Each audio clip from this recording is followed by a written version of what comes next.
the past 18 years, the United States has held the same belief as the negative team, that military commissions should be preserved. But the past 18 years have shown exactly the opposite. Military commissions have no advantages over federal courts.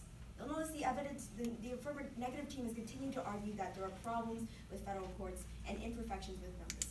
What they haven't shown you today is why we should preserve the status quo. Our overarching response to the entire negative block is no reason to vote for the negative team. In today's debate round, the negative team has never provided a reason why we should maintain the status quo. In this speech, I hope to show you why the affirmative team upholds justice, or due punishment in due time, better than the status quo. This is the reason why we believe our plan should be passed. Let's begin by looking at the arguments of the negative team. The first one argued in the negative constructive was that there is no proof of appeal. This was continued in the negative rebuttal with the argument that terrorists have the option to appeal. Our response is lacking clarity. You'll notice our answers were a little bit confusing in the last few speeches, mainly because we weren't sure what the negative team was arguing in this situation. In the cross-examination, the negative constructive asked me whether or not we can actually appeal terrorists. I said if you're talking about convicting terrorists, we can convict them through federal courts. And if we're talking about appealing to federal courts, my partners showed that most of the appeals that happen to federal courts that are habeas corpus petitions have actually failed. This is when a terrorist that is indefinitely detained in Guantanamo Bay appeals to federal courts. What the negative team hasn't shown you in today's debate round is whether or not military commission trials actually go to the federal court system. And our second response to this is no impact.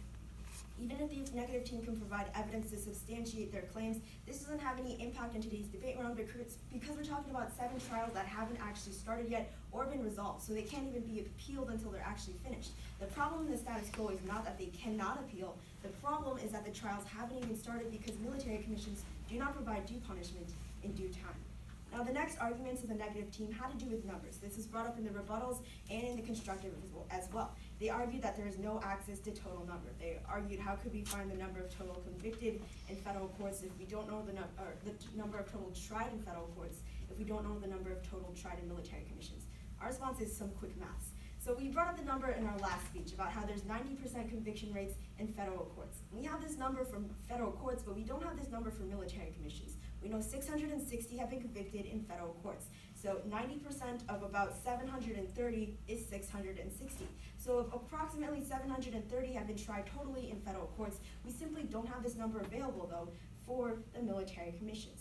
Now, one of the main arguments of the negative team was topicality. They argued that our own definition was not actually supported by our source, and in fact, the source was not actually discussing what we wanted him to. Our response is first, realistic. Our definition provides the most realistic definition of foreign policy, a nation's policies towards other entities. Oftentimes, sanctions, an example of foreign policy, are levied against individuals or businesses, not just governments, and so we provide a realistic definition. Our second response is experts still endorse it. Charles Herman goes on to explain how the fluidity of foreign policy studies at the present time makes any attempt at the definition of the concept of foreign policy a most provisional and personal exercise. Yet it may be unfair to end this section without the author stipulating one possible definition. And then he goes on to explain a 2-paragraph long definition that we didn't have time to read in this debate round, but we can assure you actually falls into the definition that we provided.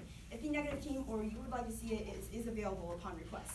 But what we're going on to next is the significance, or actually the source that the negative team argued, that our experts aren't actually from military commissions, and so they can't provide a reliable evidence. Our response is no impact.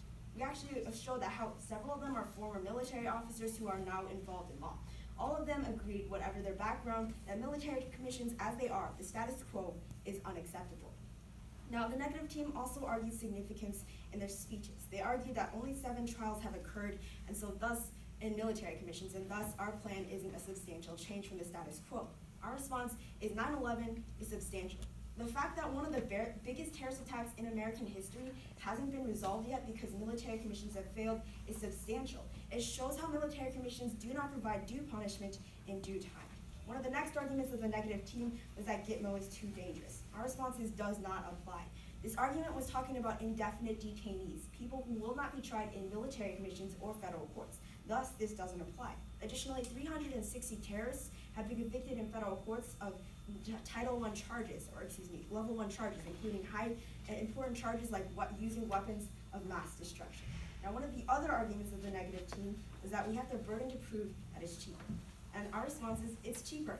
We can provide numbers to the negative team about the cost to taxpayers for holding prisoners in federal courts versus Guantanamo Bay. And the evidence shows that at the end of the day, when we look at due punishment in due time, federal courts win. Thank you so much.